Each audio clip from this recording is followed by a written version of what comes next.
Party প্রধানের ক্ষেত্রে যে ওনারা একই ব্যক্তি হতে পারবেন বলে প্রস্তাব দিয়েছে, এখানে আমরা এটা ওপেন রাখতে বলেছি, যেটা অপশনটা পলিটিক্যাল পার্টির এবং মেজরিটি পার্টি অফ দি পার্লামেন্টের অপশনটা রাখা উচিত।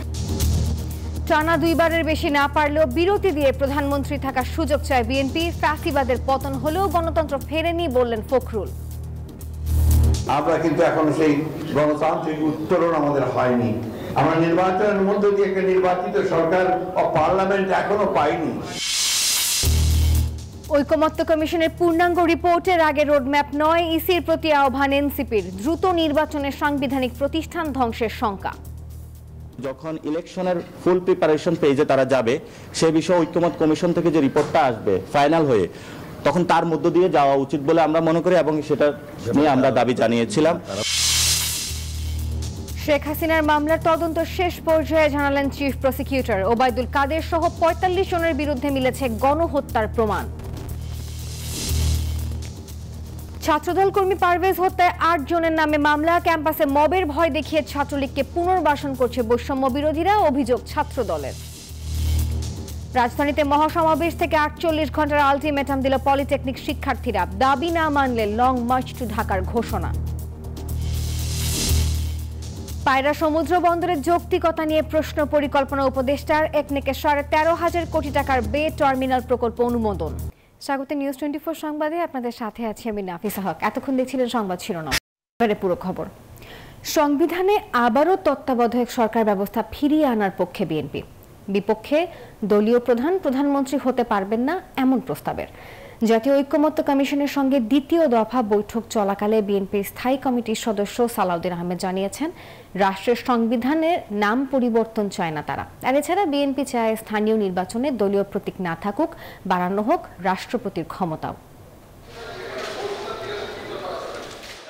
রোববার দুপুরে জাতীয় ঐকমত্য কমিশনের সঙ্গে দ্বিতীয় দফায় আলোচনায় বসে বিএনপি। জাতীয় সংসদের এলডি হলে এই বৈঠকে বিএনপির ৫ সদস্যের প্রতিনিধি দলের নেতৃত্ব দেন দলের স্থায়ী কমিটির সদস্য নজরুল ইসলাম খান। জাতীয় ঐকমত্য কমিশনের নেতৃত্বে কমিশনের সহসভাপতি ডক্টর আলী রিয়াজ। বৈঠকে সংবিধান সংস্কার, নির্বাচন ব্যবস্থা, বিচার বিভাগ নিয়ে প্রায় ৫.৫ ঘন্টা আলোচনা হয়।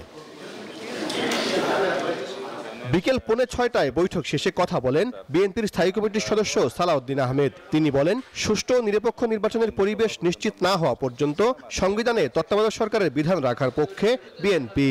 আমাদের পলিটিক্যাল হিস্ট্রিতে এবং কালচারে দেখা গেছে, উইদাউট কেয়ারটেকার গভর্নমেন্ট আমরা কোনো ইলেকশনই নিউট্রালি ফ্রি ফেয়ার করতে পারি না। তো সেই জন্য যতদিন পর্যন্ত আমরা সেই কালচারে উপনীত না হতে পারবো, ততদিন পর্যন্ত আমাদের এই ফ্রি ফেয়ার ইলেকশনের জন্য আমাদের কেয়ারটেকার টাইপের গভর্নমেন্টের বিধানটা রাখা উচিত। এক ব্যক্তি পরপর দুইবারের বেশি প্রধানমন্ত্রী নয়, তবে বিরতি দিয়ে আবার প্রধানমন্ত্রী হতে পারবেন এমন বিধান চায় বিএনপি। দলীয় প্রধান সরকারের প্রধানমন্ত্রী হতে পারবেন না এমন প্রস্তাবে দ্বিমত জানিয়েছে দলটি। সংসদ ও রাষ্ট্রপতির মেয়াদ 5 বছরের পক্ষে দলীয় অবস্থান জানায় BNP. Not more than 2 consecutive terms একজন ব্যক্তি প্রধানমন্ত্রী হতে পারবেন না। তারপরে একবার গ্যাপ দিয়ে তার পরবর্তীতে যদি ফ্রি ফেয়ার ইলেকশনের মাধ্যমে যদি সেই পার্টি আবার মেজরিটি পায়, তারা কাকে নির্বাচিত করবেন সেটা অপশন ফ্রি থাকা উচিত। তিনি জানান, বিএনপি রাষ্ট্রপতির ক্ষমতা বাড়ানোর পক্ষে। স্থানীয় সরকার নির্বাচনে দলীয় প্রতীক না রাখতে কমিশন যে প্রস্তাব করেছে তার সঙ্গে একমত দলটি। বিভিন্ন রাষ্ট্রীয় সাংবিধানিক পদে পদায়নের ক্ষেত্রে এবং বিচার বিভাগে চিফ জাস্টিস সহ অন্যান্য বিচারপতিদের পদায়নের ক্ষেত্রে আরও আমরা রাষ্ট্রপতিকে কোন কোন বিষয়ে ঐকমত্যের ভিত্তিতে ক্ষমতায়িত করতে চাই, সেই বিষয়গুলো আলোচনার মাধ্যমে ঠিক হলে তখন সেটা লেজিসলেশন করে পার্লামেন্টে সেটা করা যাবে। সংসদের উচ্চকক্ষে 100 আসন এবং সংরক্ষিত নারী আসন 50 থেকে বাড়িয়ে 100 করার পক্ষে মত দিয়েছে বিএনপি।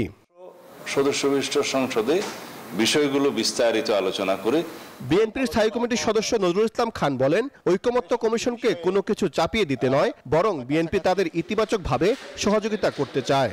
আমরা মনে করি যে দেশ এবং জনগণের স্বার্থ চিন্তা করে যা সঙ্গত, যা সর্বাপেক্ষা উত্তম, তেমন কিছুই হওয়া উচিত, তেমন কিছুই করা উচিত। এর আগে গত বৃহস্পতিবার জাতীয় ঐকমত্য কমিশনের সঙ্গে বিএনপির প্রথম দফা বৈঠক অনুষ্ঠিত হয়। আগামী মঙ্গলবার আবার কমিশনের সঙ্গে বৈঠকে বসবে বিএনপি। সাইফুল ইসলাম, নিউজ 24, ঢাকা। নির্বাচন ও সংস্কার নিয়ে আলোচনার মাধ্যমে সমাধান করতে হবে, এমন মন্তব্য করেছেন বিএনপির মহাসচিব মির্জা ফখরুল ইসলাম আলমগীর। বলেন, ফ্যাসিবাদের পতন হলেও সংগ্রাম শেষ হয়নি, গণতন্ত্র এখনো দূরে। এদিকে ডিসেম্বরের আগেই নির্বাচন সম্ভব বলে মন্তব্য করেছেন বিএনপির স্থায়ী কমিটির সদস্য আমির খসরু মাহমুদ চৌধুরী। রবিবার রাজধানীতে আলাদা অনুষ্ঠানে তারা এসব কথা বলেছেন। প্রয়াত বিএনপি নেতা আব্দুল্লাহ আল নোমান স্মরণে এই আলোচনা সভার আয়োজন করে জাতীয়তাবাদী শ্রমিক দল। যোগ দেন বিএনপি মহাসচিব মির্জা ফখরুল ইসলাম আলমগীর সহ শ্রমিক নেতারা। স্মৃতিচারণ করতে গিয়ে দীর্ঘদিনের রাজনৈতিক সহকর্মীরা তুলে ধরেন আব্দুল্লাহ আল নোমানের জীবন ও কর্মের নানা দিক। আমরা আব্দুল্লাহ আল নোমানের স্বপ্ন বাস্তবায়ন করতে চাই।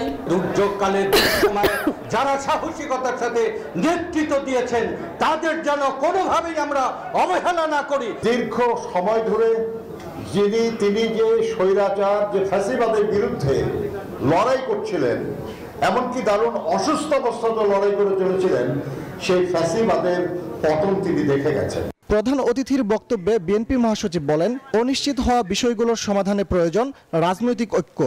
কতগুলো নির্ধারিত বিষয়গুলোকে আমরা অনির্ধারিত করে ফেলছি। আমরা কিন্তু এখন সেই গণতান্ত্রিক উত্তরণ আমাদের হয়নি। আমরা নির্বাচনের মধ্য দিয়ে একটা নির্বাচিত সরকার ও পার্লামেন্ট এখনো পাইনি। সেই জন্য আমাদেরকে অত্যন্ত সাবধানতার সঙ্গে, দৃঢ়তার সঙ্গে, সচেতনতার সঙ্গে আমাদেরকে কিন্তু কাজ করতে হবে। এদিকে নির্বাচন ইস্যুতে ঐক্য গড়তে ধারাবাহিক কর্মসূচির অংশ হিসেবে গণ অধিকার পরিষদ ও বাম নেতাদের সাথে বৈঠক করে বিএনপির লিয়াজো কমিটি। বৈঠক শেষে বিএনপির স্থায়ী কমিটির সদস্য আমির খসরু মাহমুদ চৌধুরী বলেন, ডিসেম্বরের আগেই সম্ভব নির্বাচন। যেখানে ঐক্যমত হয়েছে সে ঐক্যমতের পরিপ্রেক্ষিতে জাতীয় সনদ সই করে নির্বাচনের দিনকাল ঘোষণা করা অত্যন্ত প্রয়োজনীয়। আর ডিসেম্বরের মধ্যেও সময় লাগার কথা আমি ব্যক্তিগতভাবে মনে করি ডিসেম্বর পর্যন্ত যাওয়ারও দরকার হয় না। আওয়ামী লীগের বিচার করবে বিচার বিভাগ, আর উদ্যোগ নিতে হবে সরকারকে, এমন মন্তব্য করেন বিএনপির এই নেতা। ফজলে রাব্বি সৌরভ, নিউজ 24, ঢাকা। নির্বাচন নিয়ে এনসিপি বলছে, দ্রুত নির্বাচন করে সাংবিধানিক প্রতিষ্ঠান নষ্ট করার কোনো সুযোগ দেবে না জাতীয় নাগরিক পার্টি। সিএসি দফতরে বৈঠক শেষে কথা বলেন এনসিপি নেতা নাসির উদ্দিন পাটোয়ারি। ঐকমত্য কমিশনের পূর্ণাঙ্গ রিপোর্ট আসার আগে ইসিকে নির্বাচনী রোডম্যাপ না দেওয়ারও আহ্বান জানায় এই দলটি। বিগত আওয়ামী লীগ আমলে নির্বাচনে জড়িত কর্মকর্তাদের বিরুদ্ধে তদন্ত করে বিচারের দাবিও জানানো হয়েছে এই বৈঠকে। ঐকমত্য কমিশনের সাথে ধারাবাহিক বৈঠক চলছে রাজনৈতিক দলগুলোর, যেখানে ঘুরে ফিরে আসছে সংস্কার আর নির্বাচন প্রসঙ্গ। ডিসেম্বর থেকে জুনের মধ্যে নির্বাচন আয়োজনের কথা আগেই জানিয়েছে অন্তর্বর্তী সরকারও। এমন প্রেক্ষাপটে এবার নির্বাচন কমিশনের সাথে প্রথমবারের মতো আনুষ্ঠানিক বৈঠকে বসল নতুন রাজনৈতিক দল জাতীয় নাগরিক পার্টি। রবিবার বেলা 12:30টায় নির্বাচন ভবনে আসেন এনসিপির মুখ্য সমন্বয়ক নাসির উদ্দিন পাটোয়ারির নেতৃত্বে 5 সদস্যের প্রতিনিধি দল। বৈঠকে বসেন প্রধান নির্বাচন কমিশনারের সঙ্গে। প্রায় 2 ঘন্টা বৈঠক শেষে গণমাধ্যমের সঙ্গে কথা বলেন এনসিপি নেতারা। সিইসির সঙ্গে হওয়া আলোচনার নানা বিষয় তুলে ধরেন তারা।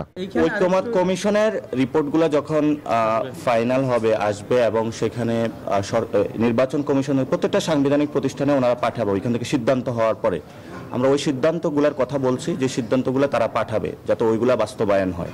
মন্তব্য করার ক্ষেত্রে কমিশনকে আরও সতর্ক থাকার কথা বলেন নাসির উদ্দিন পাটোয়ারি। ইলেকশন যদি করতে হয় তাহলে সুন্দর একটি প্রক্রিয়ার মধ্যে দিয়ে যেতে হবে। তাহলে গত 15 বছর আর এই নির্বাচনের মধ্যে পার্থক্যটা কি থাকলো? আমরা সেই বিষয়গুলো যাতে নতুন একটি সুন্দর সিস্টেম আসে সে বিষয়ে কথা বলেছি এবং ওনারা সম্মত হয়েছেন, বিবেচনায় রেখেছেন। ঐকমত্য কমিশনের পূর্ণাঙ্গ রিপোর্ট আসার আগে নির্বাচনী প্রস্তুতির সুযোগ নেই। দ্রুত নির্বাচন করে সাংবিধানিক প্রতিষ্ঠান নষ্ট করার সুযোগ দেয়া হবে না বলেও জানান এনসিপি নেতারা। রিপোর্টের উপরে আমাদের ব্যক্তি বা কারো প্রতি কোনো অবজেকশন কোনো কিছু নাই। সাংবিধানিক প্রতিষ্ঠানটা আমরা চাই ঐকমত্য কমিশনের রিপোর্ট অনুযায়ী হোক। গত 15 বছরে যারা নির্বাচনে অনিয়মের সঙ্গে জড়িত তাদেরকে বিচারের আওতায় আনারও দাবি জানায় এনসিপি। সাংবিধানিক প্রতিষ্ঠানটা আমরা চাই ঐকমত্য কমিশনের রিপোর্ট অনুযায়ী হোক। সজল দাস, নিউজ 24, ঢাকা। শহীদদের সাংবিধানিক স্বীকৃতি দিতে হবে, নানা কারণে স্বীকৃতির সেই উদ্যোগ সফল হয়নি, মন্তব্য করেছেন জাতীয় নাগরিক পার্টির আহ্বায়ক নাহিদ ইসলাম। রবিবার এনসিপি ও খেলাফত মজলিসের বৈঠক শেষে সাংবাদিকদের এসব কথা বলেছেন তিনি। নাহিদ ইসলাম বলেন, জুলাই সনদ যেন ব্যর্থ না হয় এই বিষয়ে কাজ চলছে। কোনোভাবেই বাংলাদেশে ফ্যাসিবাদী শক্তিকে প্রবেশের সুযোগ দেওয়া হবে না। এই বিষয়ে সবাই ঐক্যবদ্ধ এবং প্রতিশ্রুতিবদ্ধ। জুলাই গণহত্যা একটি রাজনৈতিক হত্যাযজ্ঞ। দলগতভাবেই আওয়ামী লীগ এতে নেতৃত্ব দিয়েছে বলেন এনসিপি আহ্বায়ক। গুম, বিচার বহির্ভূত হত্যাকাণ্ড ও আয়নাঘরের কারিগরদের কঠোর শাস্তি চায় ভুক্তভোগীদের সংগঠন মায়ের ডাক। হাইকোর্ট প্রাঙ্গণে মানববন্ধনে তারা 6 দফা দাবি তুলে ধরে ট্রাইব্যুনালের চিফ প্রসিকিউটর বরাবর স্মারকলিপি দেয়। মায়ের ডাকের মানববন্ধনে সংহতি জানিয়ে নাগরিক ঐক্যের সভাপতি মাহমুদুর রহমান মান্না বলেন, দ্রুতই এর বিচার করা উচিত।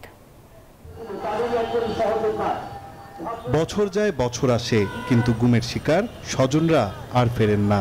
বিচারের দাবিতে হাইকোর্টের মাজারের সামনে মানববন্ধন করছেন গুম বিরোধী সংগঠন মায়ের ডাক। কারো বাবা, কারো ভাই, কারো বা সন্তানকে গুম করা হয়েছে। ভবিষ্যতে গুম, নির্যাতন ও গোপন বন্দিশালার পুনরাবৃত্তি যেন না ঘটে, এমন দাবি মানববন্ধনে আসাদের। গুমের শিকার পরিবারের সদস্যদের রাষ্ট্রীয়ভাবে স্বীকৃতি সহ 6 দফা দাবি জানান তারা। আমি আমার বাবাকে ফেরত পাচ্ছি না। 5 আগস্টের পরে তো আমাদের এভাবে কোনো দাঁড়ানোর কথাই ছিল না। একটা সন্তানের জন্য বাবাকে নিজে চলে যাবে জান্নাতের অবস্থা দেখা, এটা একটা সন্তানের জন্য কতটা খারাপ, এটা সবাই বুঝবে না, নাকি সন্তানই বুঝবে। রাস্তায় দাঁড়িয়ে আমাদের দাবি আদায় করতে হচ্ছে, এর যে লজ্জার কথা বাংলাদেশের আর কিছু হতে পারে না।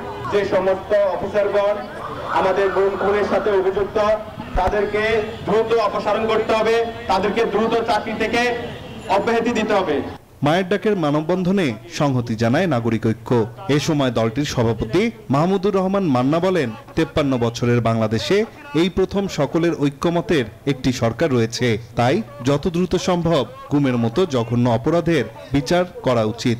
যদি এই সমস্ত অন্যায়, অত্যাচার, নির্যাতনের বিহিত না হয়, তাহলে দেশে ন্যায্যতা প্রতিষ্ঠা হবে না, একটা সুন্দর দেশ হবে না।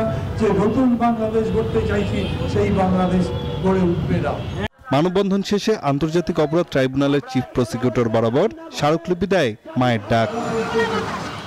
নাইম আল চিকো, নিউজ 24, ঢাকা। প্রধান উপদেষ্টা ডক্টর মোহাম্মদ ইউনূসের কাছে প্রতিবেদন জমা দিয়েছে স্থানীয় সরকার সংস্কার কমিশন। 2 খণ্ডের সংস্কার প্রতিবেদনের প্রথম খণ্ডে একটি স্থায়ী স্থানীয় সরকার কমিশন গঠন সহ 4 শতাধিক মৌলিক সংস্কার প্রস্তাব দেওয়া হয়েছে। রবিবার বিকেলে অধ্যাপক ডক্টর তোফায়েল আহমেদের নেতৃত্বে স্থানীয় সরকার সংস্কার কমিশন তাদের প্রতিবেদন জমা দেন। 2 খণ্ডের সংস্কার প্রতিবেদনের দ্বিতীয় খণ্ডে স্থানীয় সরকার শক্তিশালীকরণে বেশ কয়েকটি নতুন আইনের খসড়া উপস্থাপন করা হয়েছে। কমিশন আশা করছে প্রস্তাবগুলো বাস্তবায়িত হলে দেশের স্থানীয় সরকারের কাঠামো পুরোপুরি পাল্টে যাবে।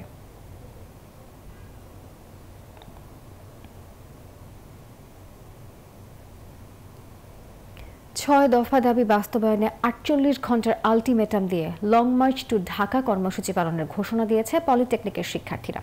রবিবার দুপুরে ঢাকা মহিলা পলিটেকনিক ইনস্টিটিউটের সামনে মহাসমাবেশ থেকে এই কর্মসূচির ঘোষণা করা হয়। আর একই সময় দেশের বিভিন্ন জায়গায় পলিটেকনিক ইনস্টিটিউটগুলোতে সমাবেশ করেন আন্দোলনরত শিক্ষার্থীরা। 6 দফা দাবি আদায়ে সকাল থেকেই ঢাকার কারিগরি শিক্ষার্থীরা জড়ো হতে থাকেন আগারগাঁওয়ের নতুন সড়কের মহিলা পলিটেকনিক ইনস্টিটিউটের সামনে। ব্যানার, দাবি দেওয়া সংবলিত বিভিন্ন প্ল্যাকার্ড ছিল মহাসমাবেশে আসা শিক্ষার্থীদের হাতে।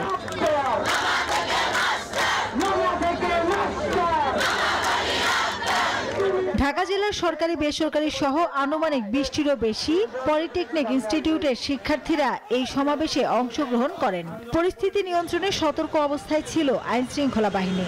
যারা একটা ইনস্ট্রুমেন্টের নাম জানে না, যারা হচ্ছে ল্যাবে কিভাবে পরিচালনা করতে হবে সেটা জানে না, তারা কি করে ক্লাস নেবে? এতগুলা পলিটেকনিক, তাদের মাত্র একটা মাত্র বিশ্ববিদ্যালয়। আমাদের জন্য আরো বিশ্ববিদ্যালয় দরকার। আমরা ঢাকা পলিটেকনিক এবং বিভিন্ন প্রতিষ্ঠান মিলে আমরা এটার প্রতিবাদ জানাচ্ছি।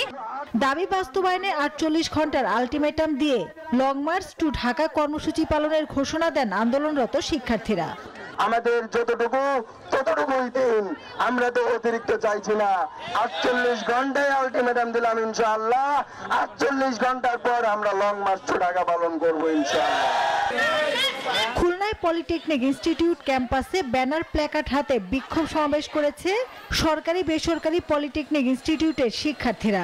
জামালপুরে শহরের গেট পার এলাকা থেকে বিক্ষোভ মিছিল বের করে শিক্ষার্থীরা। দয়াময়ী মোড়ে সমাবেশ অনুষ্ঠিত হয়।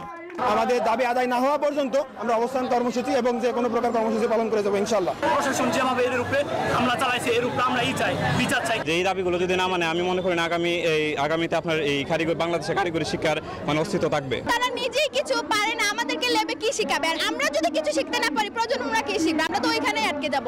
সিরাজগঞ্জ শহরের কাঠের পুল সড়ক ছাড়াও কুষ্টিয়া, লক্ষ্মীপুর, চট্টগ্রাম সহ সারা দেশে সমাবেশ করে শিক্ষার্থীরা। দীর্ঘ 8 মাস ধরে কারিগরি ছাত্র আন্দোলনের ব্যানারে 6 দফা দাবি নিয়ে আন্দোলন করছেন পলিটেকনিক ইনস্টিটিউটের শিক্ষার্থীরা। মাসুদা লাবনী, নিউজ 24, ঢাকা। দিনাজপুরের বিরলে ভবেশ চন্দ্র রায়ের অসুস্থতার কারণে মৃত্যু হয়েছে বলে জানিয়েছে police. Police super Marufat Hussain এক সংবাদ সম্মেলনে কথা জানান। বলেন, বৃহস্পতিবার বিকেলের দিকে প্রতিবেশী যুবক রতন আখতারুল ইসলাম, রুবেল ইসলাম ও মুন্নার সঙ্গে আড্ডা দিতে বের হন ভবেশ। সন্ধ্যায় তারা চা সিগারেট খায়, তবে চা সিগারেটের সঙ্গে মাত্রাতিরিক্ত খয়ের চুন ও কাঁচা সুপারি খাওয়ায় ভবেশ অসুস্থ হয়ে পড়েন। আর এরপর তার সাথীরা তাকে দ্রুত হাসপাতালে নিলে চিকিৎসক তাকে মৃত ঘোষণা করেন। এই ঘটনার পর পরিবার থেকে কোনো প্রকার অভিযোগ করা হয়নি জানিয়ে ময়নাতদন্ত রিপোর্টে এর ভিত্তিতে প্রয়োজনীয় ব্যবস্থা নেওয়ার কথা জানিয়েছে পুলিশ। খয়ের চুন ও কাঁচা সুপারি দিয়ে আমার কাছ থেকে পান নিয়েছিল। পান খাওয়ার এক পর্যায়ে ভিকটিম পানের দোকানের সামনে হাটকোলার একটি ঘরের খুঁটিতে হেলান দিয়ে বসে পড়ে। এ সময় তার সাথে থাকা কয়েকজন সহ স্থানীয়রা ধরাধরি করে পাশেই লিটন ডাক্তারের অর্থাৎ পল্লী চিকিৎসক দোকানে নিয়ে যায়। পরে তার সাথে থাকা অন্যান্যরা ভ্যানে তুলে মেডিকেলে নিয়ে যায়। সেখানে কর্তব্যরত চিকিৎসক ইসিজি পরীক্ষা করে ভবেশকে মৃত্যু ঘোষণা করলে ভবেশকে নিয়ে বাড়িতে আসেন স্বজনরা। পায়রা সমুদ্র বন্দর ব্যর্থ, এটি খাল বন্দরও হবে না, এমন মন্তব্য করেছেন পরিকল্পনা উপদেষ্টা ডক্টর ওয়াহিদ উদ্দিন মাহমুদ। রবিবার একনেক সভা শেষে তিনি বলেন, চট্টগ্রাম বন্দর যে যথেষ্ট নয় তা 20 বছর আগেই বোঝা উচিত ছিল। এমন বাস্তবতা মাথায় রেখে সত্যিকারের সমুদ্র বন্দর নির্মাণ করতে চায় অন্তর্বর্তী সরকার। আর এই লক্ষ্যে 13,500 কোটি টাকা ব্যয়ে নেওয়া হয়েছে বে টার্মিনাল প্রকল্প। সভায় মোট 16টি প্রকল্প অনুমোদন পেয়েছে, যার ব্যয় ধরা হয়েছে প্রায় 24,000 কোটি টাকারও কিছু বেশি। দেশে ধীর গতিতে হলেও প্রায় প্রতি বছরই বাড়ছে আমদানি রপ্তানি বাণিজ্যের পরিধি। তবে বিদ্যমান বন্দরগুলোর সক্ষমতা না বাড়ায় ব্যবসায়ীদের প্রায় সময়ই নানা প্রতিকূলতার মুখোমুখি হতে হচ্ছে। বিভিন্ন উদ্যোগের পরও ঠেকানো যায়নি কন্টেইনার জট। জেটিতে ফেরানোর অপেক্ষায় বহির্নগরে জাহাজ অলস বসে থাকায় ব্যবসায়ীদের বৈদেশিক মুদ্রায় ক্ষতিপূরণ দিতে হয়। এমন সমস্যা সমাধানে এবার বে টার্মিনাল প্রকল্প নির্মাণ করতে যাচ্ছে বাংলাদেশ। জাতীয় অর্থনৈতিক পরিষদ একনেক সভায় 13,525 কোটিরও বেশি টাকা ব্যয়ে এই প্রকল্প অনুমোদন করেছে অন্তর্বর্তীকালীন সরকার। একনেক বৈঠক শেষে সাংবাদিকদের সঙ্গে আলাপকালে দেশের বন্দরগুলো নিয়ে তীব্র সমালোচনা করেন পরিকল্পনা উপদেষ্টা। দাবি করেন, নতুন নেয়া প্রকল্পের মাধ্যমেই গড়ে উঠবে সত্যিকারের সমুদ্র বন্দর। সমুদ্র বন্দর তো ব্যর্থ হলো, এটা সমুদ্র বন্দর হবে না, খালের বন্দর হবে না। যে আমাদের যে চট্টগ্রাম বন্দর, এটা যে শেষ পর্যন্ত আমাদের প্রয়োজন মেটাতে পারবে না, এটা তো 20 বছর আগেও বোঝা যেত। কর্ণফুলী নদীর মতো নদীর ভিতরে না, এটা আসলেই বঙ্গোপসাগরের উপরে। এই জন্যই এটাকে বে টার্মিনাল বলা হচ্ছে। উপদেষ্টা জানান, প্রধান উপদেষ্টার চীন সফরে আলোচনা হয়েছে তিস্তা ইস্যুতে, তবে প্রকল্পের প্রস্তাবনা নিয়ে কোনো অগ্রগতি নেই। তিস্তা প্রকল্প নিয়ে শুধু ভাষা নীতিগত আলোচনাই হয়। একটা নকশা ধরনের চীনের পক্ষ থেকে বেশ কয়েক বছর আগে দেওয়া হয়েছিল, কিন্তু এটাকে ঠিক প্রকল্প বলা যাবে না। ব্লু প্রিন্ট আছে, কিন্তু ঠিক আসল নকশা নাই। ডক্টর ওয়াহিদ উদ্দিন মাহমুদ জানান, জরুরি ভিত্তিতে রোহিঙ্গা সংকট মোকাবেলায় বিশ্বব্যাংকের সহায়তায় নতুন করে ব্যয় বৃদ্ধি করা হয়েছে একটি প্রকল্পের। কিন্তু আমাদের কেন সক্ষমতা অর্জন হলো না, এই প্রশ্নটা। মুরসালিন হক জুনায়েদ, নিউজ 24, ঢাকা। দর্শক, প্রাইম এশিয়া বিশ্ববিদ্যালয়ের শিক্ষার্থী পারভেজ হত্যাকাণ্ডের বিষয় নিয়ে সংবাদ সম্মেলন করছে বৈষম্য বিরোধী ছাত্র আন্দোলন। আমরা সরাসরি চলে যাচ্ছি সেখানে। প্ল্যাটফর্মটিকে যেভাবে করে অনবরত এইখানে ড্র্যাগ করা হচ্ছে, যে প্ল্যাটফর্মটি এখানে ছাত্র মানে জাহিদুল ইসলাম পারভেজ তার হত্যাকাণ্ডের সাথে জড়িত, আমরা মনে করি যে এটা একদমই উদ্দেশ্য প্রণোদিত একটা ঘটনা। এবং এই ঘটনার দ্রুততম সময়ের মধ্যে তদন্ত সাপেক্ষে এখানে বিচার হওয়া উচিত। কারণ তদন্ত হলে তখন বোঝা যাবে যে কারা দোষী আর কারা দোষী না। এখন যদি ফেসবুকের মাধ্যমে মিডিয়া ট্রায়ালের মাধ্যমে বৈষম্যবিরোধী ছাত্র আন্দোলন প্ল্যাটফর্মটিকে যেভাবে করে এই হত্যাকাণ্ডের মদতদাতা বলা হচ্ছে, সেটা আসলে আমাদের জন্য খুবই দুঃখজনক এবং আমরা প্ল্যাটফর্মের পক্ষ থেকে সেটা স্পেসিফিক্যালি প্রতিবাদ জানাই। আর আমরা বলতে চাই যে আমরা কারা জড়িত কারা জড়িত না, তার থেকে বড় কথা এটা তো আসলে তদন্ত সাপেক্ষ বিষয়। সেই জায়গা থেকে আপনারা যদি ফেসবুকের মাধ্যমে এখানে বিচার করতে থাকেন তাহলে তো আসলে আইন আদালতের কোনো দরকার ছিল না। এটাই। আর আচ্ছা, এখানে আপনি আরেকটা জিনিস বলেছেন যে ছাত্র দলের সভাপতি আমাদেরকে শান্তি বাহিনী বা রক্ষী বাহিনী এরকম কিছু একটা বলেছেন। হ্যাঁ, ছাত্র দলের সেক্রেটারি নাসির ভাই বলেছেন যে আমরা শান্তি বাহিনী বা রক্ষী বাহিনী এরকম। এখন এবার আন্তর্জাতিক প্রসঙ্গ। প্রতিদিন 700 থেকে 800 আফগান পরিবারকে বের করে দিচ্ছে পাকিস্তান। আর সামনের মাসগুলোতে এভাবে পাকিস্তান ছাড়ার হুমকিতে রয়েছে প্রায় 20 লাখ আফগান, আর যাদের সেখানে থাকার কোনো বৈধ কাগজপত্রই নেই। এত বিপুল সংখ্যক লোক হঠাৎ করে ফিরে আসতে থাকায় বিপাকে পড়েছে কাবুলের তালেবান সরকার। এদিকে ইসলামাবাদ বলছে তাদের কিছুই করার নেই। তবে সম্মানজনক প্রত্যাবাসনে একমত হয়েছে দুই দেশই। এখনকার আয়োজন এই পর্যন্ত। ধন্যবাদ সবাইকে।